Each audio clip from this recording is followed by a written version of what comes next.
Pendant la Grande Guerre, la commune de Descartes a perdu une centaine de ses enfants. Un siècle plus tard, la jeunesse leur rend hommage.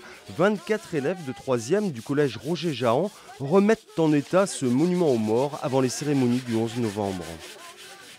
Les élèves sont venus au mois de septembre étudier le monument aux morts, donc son architecture, ses symboles. Et ensuite, on a étudié les fiches de décès des poilus descartois morts entre 14 et 18. Et les élèves ont tout de suite remarqué que le monument, il aurait mérité un petit rafraîchissement. Là, pour le centenaire, ils pensaient que c'était une bonne idée. Donc on a contacté la mairie nous a donné son accord et nous a appuyés justement dans cette démarche. Et ils sont heureux de participer, c'est un devoir de respect, de mémoire pour eux qui n'ont pas connu ni de grand-père ni d'arrière-grand-père pour la plupart. Et c'est pour eux un événement qui va sans doute marquer leur jeunesse. C'est quelque chose qui leur parle, je pense. Ça permet de voir que l'histoire c'est quelque chose de vivant. Et là on sort du manuel pour venir toucher de l'histoire et je pense que c'est ça qui leur plaît. À en juger par l'ardeur mise à la tâche, les élèves effectivement semblent s'être totalement impliqués dans cette opération et ont bien intégré le sens du devoir de mémoire.